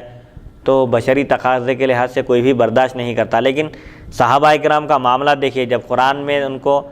کہا گیا، قرآن میں تعلیم دی گئی کہ ایسے موقع پر عفو درگزر سے کام لو، کیا تم پسند نہیں کرتے کہ اللہ تمہاری بخشش کر دے؟ تو تم کو بھی چاہیے کہ لوگوں کے ساتھ عفو درگزر سے کام لیں۔ تو حضرت ابوبکر صدیق رضی اللہ عنہ نے فوراً آپ پھر ان کے ساتھ حسب سابق حسن سلوک کرنے لگے۔ اور پھر اس سے حضرت ابوبکر صدیق رضی اللہ عنہ کے اس عمل سے یہ بات بھی ثابت ہوتی ہے، اور قسم کے چیپٹر میں بھی کئی احادیث ہیں اس میں آئی ہوئی ہیں کہ اگر اچھے کام کو نہیں کرنے کی قسم کھائی جائے تو اس کو توڑ دیا جائے، ہاں توڑ دینا چاہیے، اچھا کام کیا جائے، اور قسم کا کفارہ دینا ضروری ہے۔ اچھا کام نہ کرنے کی قسم کھائیں تو اس قسم کو پورا نہیں کرنا ہے بلکہ توڑ دینا چاہیے، اور قسم کا کفارہ دینا ہے اور وہ اچھا کام کرنا ہے۔ قسم کے کفارے کی بھی تفصیلات گزر چکی ہیں کہ 10 مسکینوں کو کھانا کھلانا ہے اوسط درجے کا، یا ان کو کپڑے پہنانا ہے، یا ایک غلام آزاد کرنا ہے۔ اب چونکہ غلاموں کا کوئی تصور نہیں ہے، لہذا سب سے پہلے نمبر پر 10 مسکینوں کو کھانا کھلانا ہے، متوسط کھانا، اور یا اگر 10 مسکینوں کو کپڑے پہنانا۔ غلام آزاد کرنے کا تو ذکر اب چونکہ دور میں مشکل ہے، غلاموں کا دور نہیں ہے۔ اگر کوئی کھانا کھلانے کی طاقت نہیں رکھتا، استطاعت نہیں ہے، غریب ہے، محتاج ہے، نہ کھانا کھلا سکتا ہے نہ کپڑے پہنا سکتا ہے، تو پھر ایسے شخص کے لیے قسم کا کفارہ مسلسل 3 روزے رکھنا ہے، کنٹینیو 3 روزے قسم کا کفارہ ہے۔ یہ آخری درجہ ہے۔ یہ کب ہے؟ اگر کھانا کھلانے کی استطاعت نہیں ہے یا کپڑے پہنانے کی استطاعت نہیں ہے 10 مسکینوں کو، تو اس وقت ہے۔ اگر کوئی کھانا کھلانے کی استطاعت رکھتا ہے، کھانا کھلا سکتا ہے، وہ روزے کے ذریعے قسم کا کفارہ ادا کرنا چاہے تو اس کے قسم کا کفارہ ادا نہیں ہوگا۔ اسٹیپ بائی اسٹیپ ہے وہ۔ کھانا کھلانا ہے 10 مسکینوں کو، اگر استطاعت نہیں ہے تو 10 مسکینوں کو کپڑے پہنانا، اس کی بھی استطاعت نہیں ہے، خود غریب ہے، محتاج ہے، تو ایسی صورت میں اس کے لیے روزہ رکھنا ہے۔ ایک مالدار شخص ہے، روزے کے ذریعے کفارہ ادا کر رہا ہے، اس کا کفارہ ادا نہیں ہوگا۔ اور اب بہرحال جب یہ آیت نازل ہوئی تو حضرت ابوبکر صدیق رضی اللہ عنہ نے کہا کہ ہم کیوں نہیں، اے ہمارے رب، ہم ضرور چاہتے ہیں کہ آپ ہماری مغفرت فرما دیں۔ اس کے بعد پھر آپ نے حسب سابق حضرت مصطح رضی اللہ عنہ سے اچھا سلوک شروع کر دیا، جس طرح ان کو عطا کرتے تھے، ان کی مدد کرتے تھے، ان کی ضرورتوں کی تکمیل کرتے تھے، آپ نے اس سلسلے کو پھر دوبارہ جاری فرما دیا۔ یہ حدیث ہشام بن عروہ کی روایت سے حسن صحیح غریب ہے۔ یونس بن یزید، معمر اور کئی دوسرے حضرات نے اسے بواسطہ زہری، عروہ بن زبیر، سعید بن مسیب، علقمہ بن ابو وقاص لیثی اور عبید اللہ بن عبداللہ حضرت عائشہ رضی اللہ عنہا سے روایت ہے۔ حضرت ہشام بن عروہ کی روایت کے مقابلے میں یہ روایت زیادہ لمبی اور مکمل ہے۔ بہرحال اس واقعے میں امت کی خواتین کے لیے بھی یہ درس ہے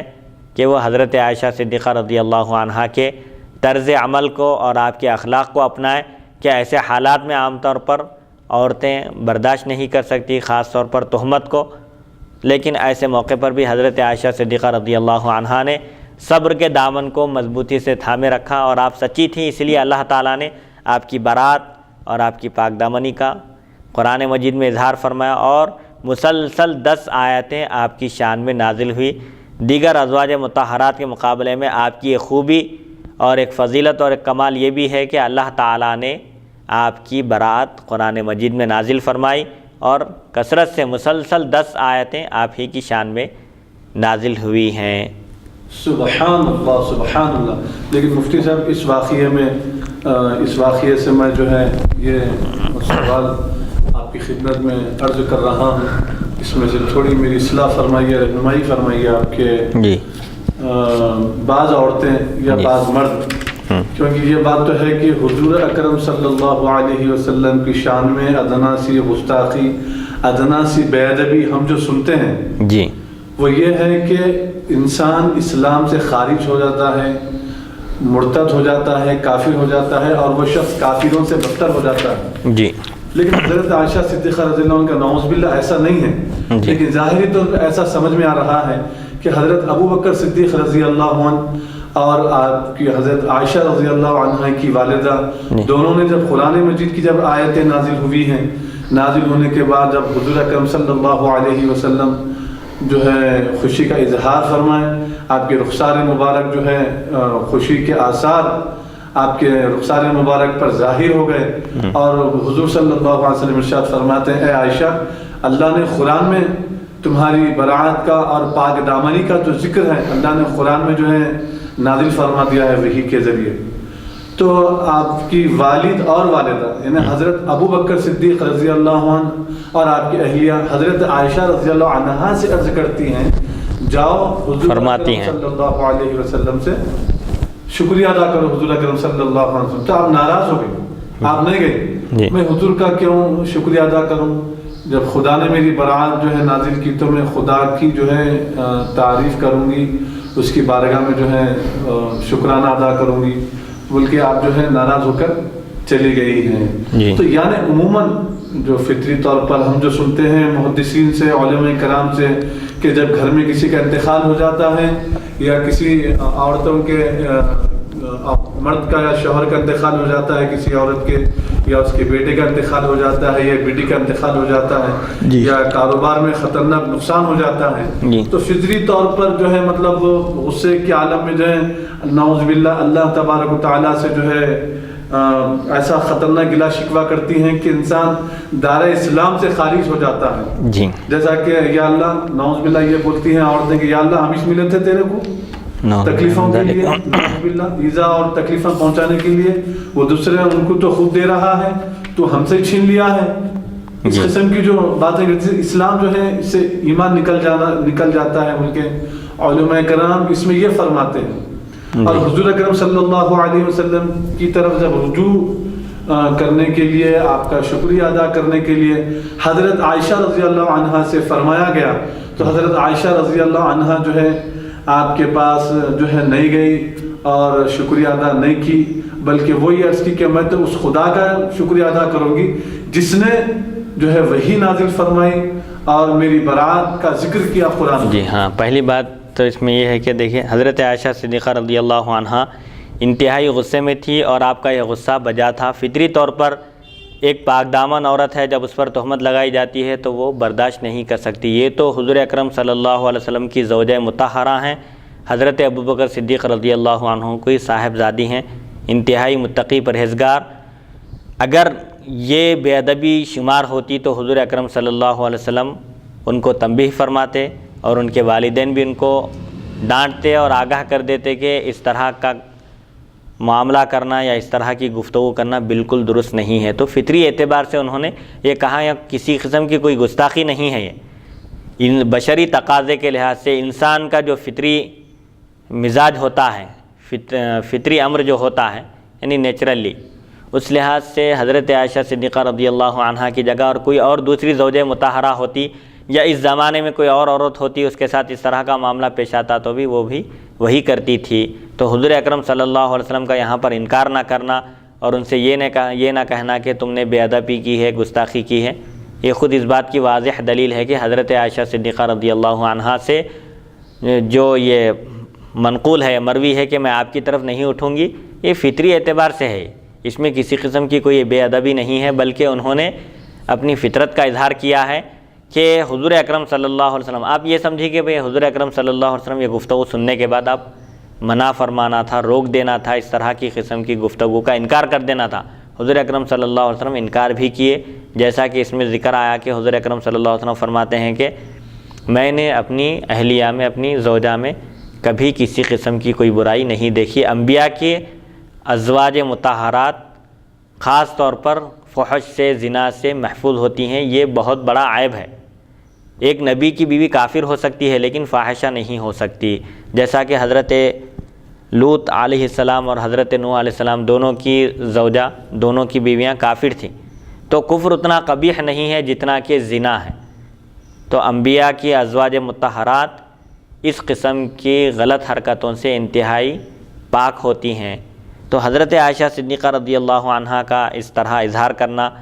اور یہ کہنا کہ میں حضور اکرم صلی اللہ علیہ وسلم کی طرف نہیں اٹھوں گی، یہ فطری اعتبار سے ہے۔ کوئی بھی عورت ہو جو اس قسم کے صدمے سے دوچار ہو، حالانکہ وہ متقی پرہیزگار ہو اور اس قسم کی کوئی حرکت اس سے نہ ہوئی ہو، تو ایسی ظاہر بات ہے ایسی صورت میں جب اس پر تہمت لگائی جائے اور اسی بات کا گشت کیا جائے، اس کو بار بار ذکر کیا جائے، تو جو تکلیف پہنچتی ہے، فطری اعتبار سے ایسے موقع پر انسان کی زبان سے ایسا نکلتا ہے، لیکن یہ بے ادبی یا گستاخی نہیں ہے، بلکہ حضرت عائشہ صدیقہ رضی اللہ عنہ فرماتی ہیں کہ بھئی جب اللہ تعالیٰ نے میری برات نازل کی ہے، آپ لوگ سنے اور خاموش ہو گئے، جواب نہیں دیے، انکار بھی نہیں کیے۔ ظاہر بات ہے اگر انکار کرتے حضور اکرم صلی اللہ علیہ وسلم فرماتے کہ نہیں عائشہ صدیقہ رضی اللہ عنہ پاک دامن ہے، تو منافقین کہتے کہ اپنے گھر کا معاملہ ہے نعوذ باللہ من ذالک، اس لیے برات ظاہر کر رہے ہیں۔ یہ سب پورے مسائل تھے سامنے۔ ابھی نعوذ باللہ اگر صحابہ ان کی باتوں میں اگر ایسا بولتے ہیں تو صحابہ کا بھی ایمان چلے جاتا تھا۔ صحابہ کے ایمان کی حفاظت کے لیے، ان کے ایمان کو بچانے کے لیے حضور اکرم صلی اللہ علیہ وسلم سکوت اور خاموشی اختیار فرمائے۔ جی، تو بہرحال حضرت عائشہ صدیقہ رضی اللہ عنہا حضور اکرم صلی اللہ علیہ وسلم کی محبوب ترین زوجہ ہیں، اور حضور اکرم صلی اللہ علیہ وسلم آپ کو بے حد چاہتے تھے ازواج مطہرات میں، اور آپ کی خصوصیتیں تو بے شمار ہیں، حتیٰ کہ حضور اکرم صلی اللہ علیہ وسلم کا وصال مبارک بھی ہوا تو حضرت عائشہ صدیقہ رضی اللہ عنہا کی گود میں آپ کا سر مبارک تھا۔ وحی بھی نازل ہوتی، بستر پر ہوتے، ایک چادر میں ہوتے تو اس وقت بھی وحی نازل ہوتی تھی۔ یہ شرف صرف حضرت عائشہ صدیقہ رضی اللہ عنہا کو حاصل ہوا ہے، کسی دوسری زوجہ کو حاصل نہیں ہوا۔ سبحان اللہ، سبحان اللہ۔ اسی لیے حضور اکرم صلی اللہ علیہ وسلم کی زوجیت کا شرف باقی رکھنے کے لیے دیگر ازواج مطہرات جو بڑی عمر کی تھی وہ اپنی باری بھی حضور اکرم صلی اللہ علیہ وسلم سے عرض کی تھی کہ عائشہ صدیقہ رضی اللہ عنہا کو ہم ہبہ کر دیتی ہیں، آپ صرف ہم کو اپنی زوجیت میں باقی رکھیے۔ یہ بہت بڑا شرف ہے ہمارے لیے، بہت بڑے اعزاز کی بات ہے، اور ہم کچھ نہیں چاہتی۔ تو بہرحال حضرت عائشہ صدیقہ رضی اللہ عنہا کے بے شمار فضائل ہیں۔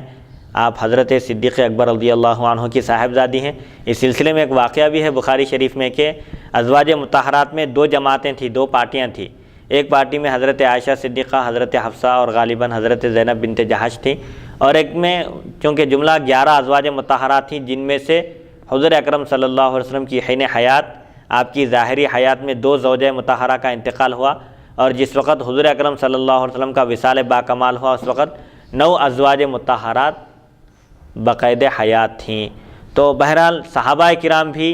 حضور اکرم صلی اللہ علیہ وسلم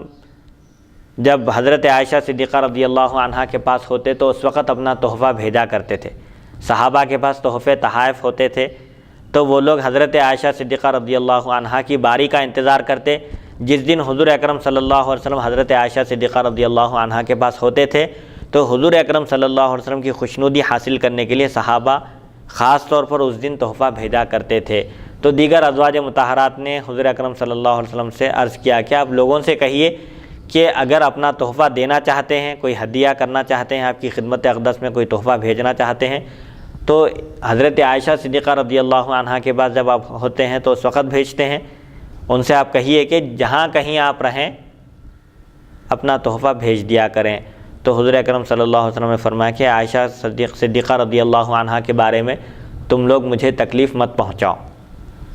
تو حضرت ام سلمہ رضی اللہ عنہا بات کی تھی تو حضور اکرم صلی اللہ علیہ وسلم نے پہلی مرتبہ کوئی جواب نہیں دیا، سکوت اختیار فرمایا۔ تو ازواج مطہرات نے پھر کہا کہ پھر گفتگو کریے حضور، جواب دینے تک گفتگو کریے حضور سے۔ پھر دوبارہ پوچھا، خاموشی اختیار کی۔ تیسری مرتبہ پوچھا تو حضور اکرم صلی اللہ علیہ وسلم ناراضگی کا اظہار فرمایا تو حضرت ام سلمہ رضی اللہ عنہا خاموش ہو گئی۔ پھر حضرت فاطمہ رضی اللہ عنہا کو تیار کیے اور عرض کیے کہ آپ اپنے ابا جان سے گفتگو کیجیے اور فرمائے اور عرض کیجیے کہ لوگ خاص طور پر عائشہ صدیقہ رضی اللہ عنہا کی باری کے دن ہی تحفہ بھیجتے ہیں، جب ہمارے پاس ہوتے ہیں تو کوئی تحفہ نہیں آتا، آپ اس سلسلے میں بات کریے۔ حضرت فاطمہ رضی اللہ عنہا بھی گئی تو حضور ان سے بھی فرمائے کہ اللہ اور اس کے رسول جس چیز کو پسند کرتے ہیں کیا تم اس بات کو پسند نہیں کرتی؟ تو آپ بھی خاموشی اختیار کی، خاموش ہو گئے اور آ گئی واپس۔ پھر زینب بنت جحش رضی اللہ عنہا کو بھیجے، اگینسٹ پارٹی کے تھے سمجھے، مطلب فطری اعتبار سے جیسا سوکنوں میں ہوتی ہے وہ بات، وہ بھی حضرت عائشہ صدیقہ رضی اللہ عنہا کے ہم پلہ تھی، حسن و جمال میں، خوبصورتی میں، خاندانی اعتبار سے، ہر اعتبار سے۔ تو حضرت زینب بنت جحش رضی اللہ عنہا کو بھیجا گیا تو وہ آئیں اور حضرت عائشہ صدیقہ رضی اللہ عنہا بیٹھی ہوئی تھی، آ کے خوب برا بھلا کہیں آپ کو، یعنی بہرحال اپنے غصے کا اظہار کی، پورا غصہ اتار دی۔ حضور اکرم صلی اللہ علیہ وسلم حضرت عائشہ صدیقہ رضی اللہ عنہا کو دیکھ رہے تھے کہ یہ کوئی جواب نہیں دے رہے، خاموش ہے، کیا بات ہے؟ پھر حضور خود فرمایا کہ عائشہ جواب دو، ان کے سوالات کے جواب دو۔ تو حضرت عائشہ صدیقہ رضی اللہ عنہا بھی زبردست جوابات دی تو حضور اکرم صلی اللہ علیہ وسلم مسکرا کر حضرت زینب بنت جحش رضی اللہ عنہ کو حضرت عائشہ صدیقہ رضی اللہ عنہا نے اپنے جوابات کے ذریعے خاموش کر دیا، تو حضور اکرم صلی اللہ علیہ وسلم مسکرا کر فرمایا کہ اور یہ انہا بنت ابی بکر صدیق کی یہ بیٹی ہیں، تو ضرور ان کے جیسی فصاحت، بلاغت اور جواب دینے کی صلاحیت بھی ہے ان کے اندر، بلکہ حضرت عائشہ صدیقہ رضی اللہ عنہ کے جوابات سے خوشی کا اظہار فرمایا اور فرمایا کہ یہ واقعتاً یہ صدیق کی بیٹی ہیں، فصاحت میں، بلاغت میں اور جوابات دینے کی لیاقت اور صلاحیت رکھنے میں۔ تو بہرحال یہ حضرت عائشہ صدیقہ رضی اللہ عنہ کے فضائل ہیں، اور آپ کے واقعے میں امت کی خواتین کے لیے بھی نصیحت کے کئی پہلو ہیں کہ اگر اس طرح کی کوئی بات آ جائے تو صبر و تحمل کا دامن تھامیں اور واویلا نہ مچائیں، بلکہ اللہ کی طرف رجوع رہیں اور اللہ تعالیٰ سے ہی مدد طلب کریں۔ اللہ تعالیٰ ہی ہر حال میں ہر مومن کا مددگار ہے، ہر ایک کی مدد فرمانے والا اللہ تعالیٰ ہی ہے۔ بہرحال ایسے حالات میں پریشان ہونے کے بجائے اللہ کی طرف رجوع ہونا چاہیے، اللہ تعالیٰ سے ہی گڑ گڑا کر دعا کرنا چاہیے کہ اللہ تعالیٰ اس خطرناک طوفان سے باہر نکال لیں۔ لیکن مفتی صاحب اس میں یعنی حضرت عائشہ صدیقہ رضی اللہ عنہا کا وہ واقعہ اگرچہ کہ وہ بے شک حقیقت میں وہ جو ہے نعوذ باللہ اور گستاخی اور بے ادبی نہیں ہے، اگر ہوتی تو حضور اکرم صلی اللہ علیہ وسلم منع فرماتے، اور حضرت ابو بکر صدیق رضی اللہ عنہ جو ایسے بڑے عاشق رسول ہیں اور ایسے موقع پہ آپ جو ہے حضور اکرم صلی اللہ علیہ وسلم کا ساتھ دیے، تو آپ بھی منع فرماتے کہ بیٹے آپ حضور صلی اللہ علیہ وسلم کی شان میں بے ادبی اور گستاخی کر رہی ہیں، تو گویا حضور بھی کچھ نہیں فرمائے اور گویا کہ حضرت ابو بکر صدیق رضی اللہ عنہ بھی کچھ نہیں فرمائے، تو یہ اس بات کی دلیل ہے اور ثبوت ہے کہ یہ حضور اکرم صلی اللہ علیہ وسلم کی شان میں بے ادبی اور گستاخی نہیں ہے، کیونکہ صحابہ سے اس قسم کا کوئی تصور بھی نہیں کیا جا سکتا۔ لیکن اس میں یہ ایک بات ہے کہ اگر غصے کی حالت میں، جیسا کہ فطری طور پر غصے میں جو ہے جب کسی کا بیٹا کسی کی ماں سے جب اس کا بیٹا چھین لیا جائے یا انتقال ہو جائے، کوئی حادثے میں مر جائے یا کسی کا قتل ہو جائے، تو ایسی صورت میں بیوی ہو یا ماں ہو یا اولاد کے انتقال پر جو واویلا جو کرتے ہیں، بعض عورتیں نادان ہوتی ہیں، تعلیم کی کمی ہوتی ہے اور وہ اللہ تعالیٰ سے گلہ کرتی ہیں، شکوہ کرتی ہیں، ناشکری کرتی ہیں کہ تجھے ہمیش ملے تھے ظلم کرنے کے لیے، نعوذ باللہ اس قسم کی باتیں ہوتی ہیں۔ کیا حالت غصے میں اور غم میں، جبکہ ایک پہاڑ اوپر جو ہے ٹوٹ پڑا ہے، حالت غصے میں، غم میں، اور ایسے کوئی کلمات، ایسے کوئی الفاظ کسی عورت یا کسی مرد کے منہ سے، زبان سے نکل جائے تو کیا وہ کافر ہو جائے گا؟ کیا وہ اسلام کے دائرے سے نکل جائے گا مفتی صاحب؟ اس حدیث شریف میں جو حضرت ابو بکر صدیق رضی اللہ عنہ اور ان کی زوجہ نے حضرت عائشہ صدیقہ رضی اللہ عنہا کو حکم دیا تھا قومی الیہ، تو یہاں پر ان کے والدین کے حکم کی خلاف ورزی ہوئی، یہ کہیں گے زیادہ سے زیادہ۔ حضور کا حکم ہوتا اور انکار کرتی تو ظاہر بات ہے وہاں پر اعتراض ہو سکتا تھا۔ یہ فطری اعتبار سے غصے میں تھی اور ایک قسم کے غم کا پہاڑ آپ پر ٹوٹ چکا تھا، اور والدین اور شوہر جو انتہائی آپ کو چاہتے تھے وہ بھی اس سلسلے میں جب خاموش تھے، کیونکہ وہاں پر حکمتیں اور مصلحتیں تھیں، خاموشی اختیار کرنے کی وجوہات تھی، تو غصے کی حالت میں آپ ایسا کہیں، اور کوئی یہ بے ادبی گستاخی نہیں ہے، خالی اٹھنے کا حکم دیا، اٹھ کر شکریہ ادا کیجیے بول کر کہا گیا، تو آپ کہیں گے نہیں میں تو شکریہ اللہ کا ادا کروں گی، کیونکہ ظاہر بات ہے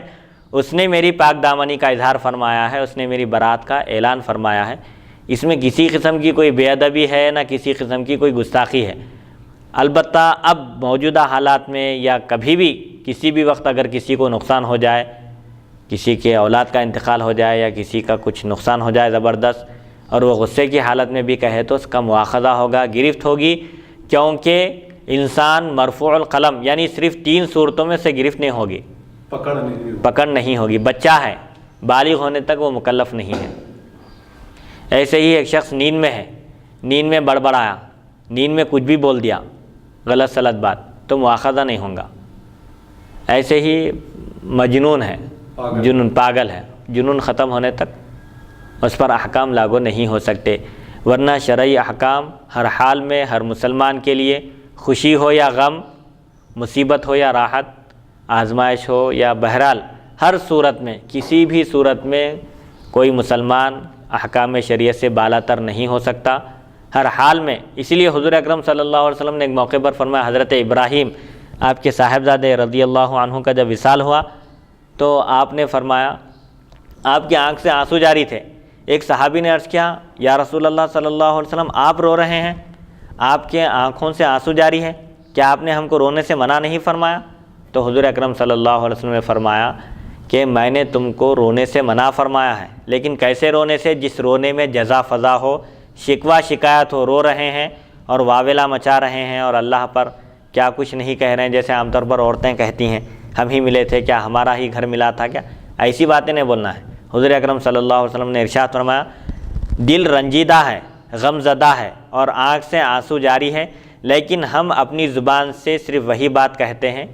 جس سے اللہ راضی ہے، یعنی اللہ کو ناراض کرنے والی کوئی بات ہماری زبان سے نہیں نکلتی۔ یہ ایک فطری تقاضا ہے انسان کا کہ اس کی محبوب شے، چاہے اولاد ہو، مال ہو یا کچھ بھی ہو، خاص طور پر انتقال پر انسان کو بے حد افسوس ہوتا ہے، بے حد تکلیف پہنچتی ہے، یہ فطری چیز ہے۔